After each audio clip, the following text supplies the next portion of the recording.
Hallelujah. मरकुस 1 उसकी 1 आयत में लिखा है, परमेश्वर के पुत्र यीशु मसीह के सुसमाचार का आरंभ, जैसा यशाया भविष्यद्वक्ता की पुस्तक में लिखा है, देख मैं अपने दूत को तेरे आगे भेजता हूं जो तेरे लिए मार्ग सुधारेगा। हम बाइबल जब पढ़ते हैं ना, हम इस तरह से पढ़ते हैं जैसे ये वचन एक पास्ट टेंस है, कि ये वचन एक बीता हुआ समय है जिसे मैं पढ़ रही हूं कि ये पुराने समय में हुआ था। समझ आ रही है कि नहीं? अगर यीशु मसीह भी आपकी तरह वचन पढ़ते तो जब यशाया भविष्यद्वक्ता की पुस्तक उन्हें लाकर दी गई तो उसमें लिखा था कि परमेश्वर का आत्मा किस पे है, और उसने कंगालों को सुसमाचार सुनाने के लिए मेरा अभिषेक किया। तो अगर परमेश्वर भी बाइबल हम जैसी पढ़ते तो यही सोचते कि 700 साल पुराना वचन पढ़ रहा हूं, लेकिन यीशु मसीह ने जब बाइबल को खोला तो वो ये बात जानते थे कि ये वचन मेरे लिए लिखा है। तो इसलिए उन्होंने कहा, आज ये लेख तुम्हारे सामने पूरा हुआ है। उसने कहा कि देख मैं अपने दूत को तेरे आगे भेजता हूं जो तेरे लिए मार्ग सुधारेगा। किसके लिए मार्ग सुधारेगा? जीसस के लिए। कौन थे जीसस? परमेश्वर का एक रूप। परमेश्वर धरती के ऊपर अपने इंसान के रूप में आया। वो पूरा इंसान भी था और पूरा परमेश्वर भी था। अगर वो पूरा इंसान था और है तो आप इस वचन को अपने लिए भी ले सकते हैं। जिस दिन आप जीसस क्राइस्ट की तरह पिता को खुश करना शुरू कर देंगे, जिस दिन आप जीसस क्राइस्ट की तरह उसकी पवित्रताई को पहन लेंगे और अपना लेंगे और अपने ऊपर ओढ़ लेंगे, और आप यीशु मसीह की जिस तरह वचनों से प्यार करते थे उसी तरह आप खुदा के वचनों से जब प्यार करने लगेंगे तो वो ये वचन आपके लिए भी पूरा होगा कि वो तेरे आगे दूतों को भेजेगा जो तेरे मार्ग को सीधा करेंगे। आप देखेंगे फिर क्या होता है, किस तरह से आपके रास्ते सीधे होते हैं जो टेढ़े हो चुके हैं, किस तरह से आपके परिवार के रास्ते सीधे होते हैं, किस तरह से आपके बच्चों की पढ़ाई के रास्ते सीधे होते हैं, किस तरह से आपके हस्बैंड की पढ़ाई के, उसके हस्बैंड के बिजनेस के रास्ते सीधे होते हैं। ओ आमीन। मेरे को ऊंचे वाला चाहिए चर्च। हालेलुया। उसने कहा, अपने दूत को तेरे आगे भेजता हूं जो तेरे लिए मार्ग सुधारेगा। फिर यह वचन आपके लिए भी है। जिस दिन आप जीसस क्राइस्ट को प्रसन्न करना शुरू कर देंगे, उसके वचन को स्थान देना शुरू कर देंगे, नशे व्यभिचार और चोरियां छोड़ देंगे, उस दिन वो दूतों को आपके आगे भेजेगा। ये किस दूत की बात वो कर रहा है? इसमें 2 तरह के हेल्पर्स होते हैं। एक हेल्पर होते हैं शारीरिक रूप में, जो आपको शारीरिक रूप में मिलते हैं। वो आपका परमेश्वर का एक दास हो सकता है, एक अच्छी चर्च आपका मिलना आपको हो सकता है, या कोई डिवाइन हेल्पर आपकी लाइफ में हो सकता है। आपका बॉस हो सकता है, आपका स्टाफ भी हो सकता है, जिसने नमान कोड़ी की तरह उसके कोड को उसकी स्टाफ ने ही बोल दिया था कि अगर तू भविष्यद्वक्ता के पास जाए तो तेरा कोड ठीक हो सकता है। एक असली दास के पास जाए तो कोड ठीक हो सकता है। एक शारीरिक हेल्पर, फिजिकल हेल्पर, एक ऐसा हेल्पर, एक ऐसा दूत जो शरीर में है। जब एक व्यक्ति यीशु मसीह को प्रसन्न करना शुरू करता है, ये उसके लाइफ की एक निशानी होगी कि लोग उसके साथ खड़े होंगे, और वो लोग ऐसे होंगे जो कि बिना किसी लालच के उसके साथ खड़े होंगे, और लोग हैरान होंगे कि ये बंदा इनको कोई शारीरिक लालच भी नहीं देता और फिर भी ये इनके साथ खड़े होते हैं, क्योंकि वो सब परमेश्वर ने आपके लिए खड़े किए होते हैं। जब आप यीशु मसीह को प्रसन्न करना शुरू कर देंगे, एक निशानी मैं आपको देता हूं। जिस दिन आप वचन पे चलना शुरू कर देंगे, इंसानी हेल्पर्स आपको मिलना शुरू हो जाएंगे, आपकी लाइफ में वो एंटर करना शुरू हो जाएंगे। वो कहां से एंटर करेंगे आप हैरान हो जाएंगे, लेकिन जल्द आपको कोई मिलेगा जो आपके मार्ग को सीधा करेगा और सुधारेगा। जल्द वो आपकी हेल्प करने वाला है। वो हेल्पर्स रिसीव करो अपनी स्पिरिट में आमीन बोलते हुए। इसमें 2 तरह के हेल्पर्स हैं। इसमें लिखा है, जब हम 10 आयत में पढ़ते हैं, जब वह जल से निकलकर ऊपर आया तो तुरंत आकाश को खुलते और आत्मा को कबूतर के समान अपने ऊपर उतरते देखा, और आकाशवाणी हुई, तू मेरा प्रिय पुत्र है, मैं तुझसे खुश हूं। तब आत्मा ने तुरंत उसको जंगल की ओर भेजा। जंगल में 40 दिन तक प्रभु यीशु मसीह की शैतान ने परीक्षा की और वे वन पशुओं के साथ रहे। प्रभु यीशु मसीह वन पशुओं के साथ रहते हुए वहीं रहे और स्वर्गदूत उनकी सेवा करते रहे। ये स्वर्गदूत कौन से थे? शारीरिक या आत्मिक? आत्मिक। दो तरह की हेल्प हेवन परमेश्वर आपके लिए भेजता है। एक वो हेल्प है जो संसारिक रूप में आपको मिलती है। आप कोर्ट केस में हैं, आपको फेवर मिलना शुरू हो जाता है, समाज आप पे फेवर करना शुरू कर देता है, लोग आप पर फेवर करना शुरू कर देते हैं, क्योंकि जब आप यीशु मसीह को प्रसन्न करना शुरू करते हैं तो वचन ये कहता है कि परमेश्वर संसारिक रीति के साथ हेल्पर्स को, मददगारों को, दूतों को तेरे आगे भेजेगा जो तेरे रास्ते को साफ करेंगे। लेकिन दूसरी हेल्प भी उसने कही है। उसने कहा जब शैतान यीशु मसीह के साथ लड़ता और उसकी परीक्षा करता था तो बाइबल कहती है वो वन पशुओं के साथ रहा और स्वर्गदूत उसकी सेवा करते रहे। दूसरी हेल्प होती है जो स्वर्ग से आपको मिलती है, वो दूत जो आपको एक्सीडेंट से बचाते हैं, वो दूत जो आपको बीमारियों से बचाते हैं, वो दूत जो आपको मौत से बचाते हैं, वो दूत जो आपके साथ सुरक्षा के रहते हैं, हमेशा आपके संग रहते हैं और शैतान को सब शैतानी काम करने से आपकी लाइफ में रोकते हैं, क्योंकि परमेश्वर को आपने खुश कर दिया है। लिखा जब वो बपतिस्मा लेकर जल के ऊपर आया तो पवित्र आत्मा उस पर उतरा। वो वन पशुओं के साथ रहा, भालू के साथ रहा पर भालू उसे खा नहीं पाया, शेर के साथ रहा, शेर उसे खा नहीं पाया, सांपों के साथ रहा, वो उसे काट नहीं पाए। नेचर भी आपकी हेल्प करना शुरू कर देती है, कुदरत भी आपकी हेल्प करती है, कुदरत भी आपके साथ चलती है। फिर ये गर्मी आपको बीमार करने की बजाय आपको हेल्दी कर जाएगी, ज्यादा सर्दी आपको बीमार करने की बजाय आपको स्ट्रांग कर जाएगी, क्योंकि कुदरत भी आपके साथ रहेगी जब आप परमेश्वर के साथ रहेंगे। तो आप मेरी बात समझ रहे कि नहीं? कारण एक ही है कि क्या आप परमेश्वर के साथ जुड़े हुए हैं कि नहीं। अगर आप अभी भी कुंडियां लगाते हैं, आप बिजली चोरी करते हैं, आप तेल चोरी करते हैं, गल्लों से चोरी करते हैं, अपनी दुकानों से, अपने मालिकों से चोरी करते हैं, घरों में काम करने वक्त चोरी करते हैं, ऑफिस फैक्ट्री में काम करते वक्त चोरी करते हैं, फिर ये वचन आप लोगों के लिए नहीं है। क्योंकि वचन में लिखा है तू चोरी ना कर, तू व्यभिचार ना कर, अपने माता पिता की आज्ञा को मान, झूठी साक्षी, झूठी गवाही ना दे, अपने भाई को बदनाम ना कर। अगर तुम वचन को तोड़ते हो तो ना तो शारीरिक हेल्पर काम आते हैं, फिर लोग ऑफेंड हो जाते हैं, निराश हो जाते हैं। नो मेरे कोई काम नहीं आंदा, ओ टाइम ते मेरे कोई काम नहीं आंदा, कोई मेरे नाल निगा। क्योंकि तेरे साथ अगर परमेश्वर नहीं है तो तेरे साथ कोई नहीं होगा। अगर तेरे साथ परमेश्वर है और तू अकेला है तो ऐसी ही भीड़ तेरे साथ भी खड़ी हो जाएगी जो यहां बैठी। ओ आमीन। मेरे को ऊंचे वाला चाहिए चर्च। वो कहता मैं स्वर्गीय दूतों को भेजूंगा, तुम्हारे सपनों में दूत आएंगे। लोगों को लगता है मैं सपनों में आता हूं। मैं कैसे सपनों में आ सकता हूं? मैं अपने घर सोया हूं भाई, मैं तुम्हारे सपनों में नहीं आ सकता हूं। दूत मेरी शक्ल लेकर तुम्हारे सपनों में आते हैं। दूतों को परमेश्वर के दासों की शक्ल लेकर मैंने हजारों लाखों लोगों के सपनों में आते हुए सुना है। जब आप परमेश्वर के साथ पक्के होंगे तो स्वर्ग दूत आपको रिलीज किए जाएंगे, आपको एक्सीडेंट से वो बचाएंगे, कोविड से बचाएंगे, महामारियों से बचाएंगे, सारे कीटाणुओं को खत्म कर देंगे, तुम्हारी बॉडी पर से कमजोरियों को खत्म कर देंगे, एक्सीडेंट को फिनिश कर देंगे, माइंड को तुम्हारे रिलैक्स रखेंगे। ओ आमीन। मेरे को ऊंचे वाला चाहिए चर्च। तुम जादू टोनों के ऊपर पैर रख दोगे, चीखे मारेगा टोना, जादू तुम पर असर नहीं होगा, तुम्हारी जूती पर भी असर नहीं होगा, तुम्हारी जूती पर भी जूती जितना भी असर नहीं होगा। मैंने कहा, मैं सच कह रहा हूं। अगर लेकिन इफ परमेश्वर तुम्हारे साथ है तो, अगर तुमने उसको प्रसन्न किया है तो कुदरत भी तुम्हारे साथ रहेगी, लोग भी तुम्हारे साथ रहेंगे, स्वर्गदूत भी तुम्हारे साथ रहेंगे।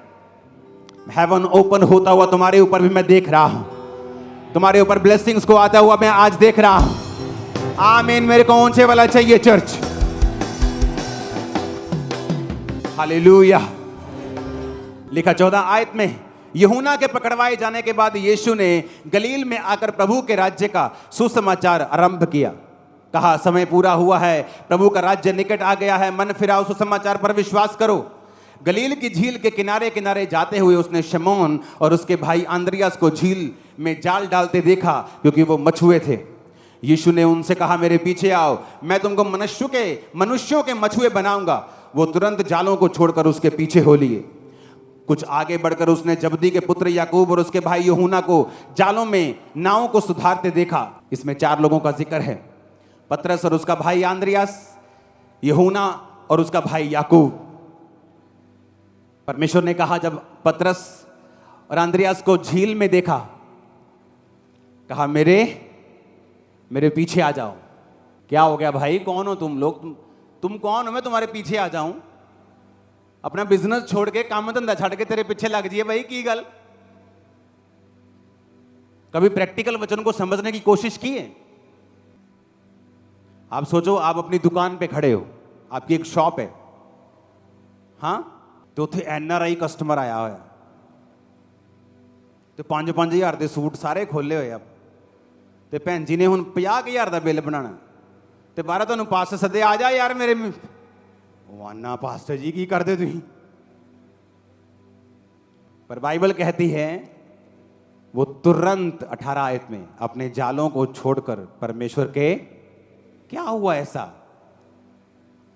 अगर हम ये कहें कि चलो जी पतरस ते आंद्रियास गरीब सीगे ते काम धंधा है नहीं सी, ते मच्छियां फड़ियां नहीं जांदियां, ते यीशु ने क्या पीछे आ जा, कहते चलो इत्थे भी कुछ है नहीं, ये पीछे लंगर लंगर खावांगे, चलिए। अब फिर हम दूसरा केस पढ़ते हैं, लिखा, कुछ आगे बढ़ के उसने जब्दी के पुत्र याकूब और उसके भाई यूहन्ना को नाव पर जालों को सुधारते देखा।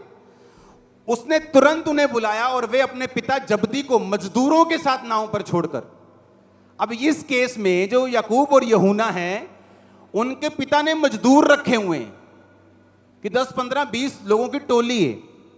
मेरी दुकान पे 10 लोग काम करते थे और मेरी रोज की इनकम 1 लाख रुपए के करीब होगी, कभी 60,000, 50,000, कभी लाख, कभी 1.5 लाख रोज की इनकम। जितना उस समय 2002-3 में फॉरेन में लोग 1 लाख, 1.25 लाख रुपया 1 महीने का कमाते थे, तब उस समय की रोज की पंजाब में, इस खाम्बरा में इनकम थी। आप मेरी बात समझ रहे हो? तो मेरे पास 10 लोग थे, तो इसके पास भी इतने लोग थे कि ये लाखों रुपया कमा रहे होंगे उस समय के। लेकिन यहां भी क्या लिखा कि वो अपने पिता जब्दी को मजदूरों के साथ नाव पर छोड़कर यीशु मसीह के पीछे हो ली। ऐसा क्या हो गया? सोचो, ऐसा क्या हुआ कि वो यीशु मसीह के पीछे लग गए? वो जीसस खुदा के वचन को इतना मानते थे और इतना सीरियसली उस पर चलते थे बचपन से ही। 12 साल की उम्र में यीशु को मालूम था कि मैं पिता की संतान हूं। तो जब उसके माता पिता के साथ वो वापस नहीं गया अपने घर और पर्व में रह गया, तो माता पिता 3 दिन के बाद कुड़ते हुए यीशु से मिले और कहा, ओए तू घर वापस नहीं आया, हम तुझे कुड़ते हुए ढूंढते हैं। तो यीशु ने क्या कहा? यीशु ने कहा कि क्या तुमको नहीं पता मुझे अपने पिता के भवन में होना जरूरी है? तो यीशु को मालूम था वो पिता का क्या है, भवन है। तो यीशु ने फिर सेवकाई 12 साल की उम्र में शुरू नहीं की, क्योंकि बाइबल कहती है सारे सदूकी, फरीसी, शास्त्री, विद्वान जब 12 साल के प्रभु यीशु से वार्तालाप करते थे तो जवाब नहीं थे जो यीशु मसीह उनसे पूछते थे। यीशु मसीह की बुद्धि, यीशु मसीह के जवाब, उनको मालूम था कि ये आम बालक नहीं है। तो फिर भी यीशु मसीह ने सेवकाई 30 साल में शुरू की, और वचन कहता है 12 साल से लेकर 30 साल तक फिर वो अपने माता पिता के वश में रहे, कारपेंटरी का काम करते रहे, अपनी मम्मी से ही खाना खाते रहे, बिना कोई असिस्टेंट रखे, बिना फूं फां किए अपने घर में रहे, अपने माता और पिता के वश में रहे, क्योंकि वचन कहता है अपने माता और पिता की आज्ञा को मान। सुनो मेरी बात, हमें लगता है वचन बहुत छोटी सी बात, चोरी, ओ कोई नहीं 100 रुपया इधर, 100 रुपया उधर, ओ कोई नहीं 2 लीटर तेल ना, प्रभु ने क्या कहना, मेरा घर नहीं चलता बिना चोरी। तो जब आप वचन को इतना सीरियसली लेते हैं कि आपके जिंदगी मौत का यह मसला बन जाता है कि नहीं मानना शैतान की बात को, स्पिरिचुअली आपके ऊपर एक ऐसा ग्रेस, एक ऐसा ऑरा आ जाता है कि आपकी बात को लोग इनकार नहीं कर पाएंगे। यह रीजन था। कि जीसस के ऊपर इतनी ग्रेस आ चुकी थी, उसकी आवाज में इतना दम, इतनी पावर, इतनी खींच, इतना होली स्पिरिट था कि जब वो बोलता था कि अपना काम छोड़ दे, सेवा में आ जा, नथिंग कैन स्टॉप। आ रहे हैं सेवा में, छोड़ देंगे बिजनेस। आई पास्टर्स क्या कहते हैं, लोग साडी गल नहीं सुनते, बच्चे साडी गल नहीं सुनते, यूथ साडी गल नहीं सुनता, ये सेवा नहीं करते। क्यों? क्योंकि तुम्हारे ऊपर वो क्राइस्ट वाला ऑरा नहीं है। जब तुम्हारे पास क्राइस्ट वाला ऑरा होगा, तुम्हारे पास वो ग्रेस होगी, तुम एक बार बोलोगे, लोग आएंगे। तुम बोलोगे चलो सेवा करनी, लोग आएंगे। इस साल के एंड तक 500 जवान, सिर्फ जेंट्स की बात कर रहा हूं, लड़कियां अलग, 500 जवान बंदे अपना जीवन इस चर्च को देने वाले हैं। 500, उनके रहने का कॉलेज अलग से बना रहा हूं। 500, उनमें पढ़े लिखे डॉक्टर्स, इंजीनियर्स भी हैं उनमें। कहते हमने चर्च जाना है, सेवा करनी। 500, 5 लोगों को संभालना मुश्किल होता है आज। किसी चर्च में 5 लोग काम करते हो ना, सिर दर्द कर देते। 5 लोग ही, पास्टर के सिर में दर्द है 5 लोगों के कारण। जब आप वर्ड को सीरियसली लेंगे, मैं आपको बता रहा हूं, आपके ऊपर एक ग्रेस कवर करेगी, एक ऑरा, एक सामर्थ, एक अम्ब्रेला, एक छतरी बन जाएगी आपके आसपास। आपके शब्दों में पावर होगी, खींच होगी, ग्रेस होगी, ताकत होगी। शैतान को भी वो चुभेगी और लोगों की लाइफ में काम भी करेगी इन जीसस नेम। मैंने कहा वो काम करेगी यीशु के नाम में। Hallelujah, hallelujah. आप मेरी बात समझ रहे कि नहीं? ये वचन जब आप इस रीति से पढ़ना शुरू करेंगे कि क्या हो गया ऐसा कि जीसस ने एक बार बोला, 2 बंदे पीछे, चलो गरीब मान लो। अगली पार्टी गरीब नहीं थी, वो तो मजदूरों वाली पार्टी थी। पर लिखा तुरंत, सोचा भी नहीं, ये भी नहीं कहा प्रभु चलो ठीक है, घर में सलाह कर लेते एक बार। कई बार लोग, आप लोगों से कुछ कहोगे, सलाह करके बताते हैं। उनको बोलो मत आओ, तुम रिजेक्ट हो, सेम टाइम। हालेलुया।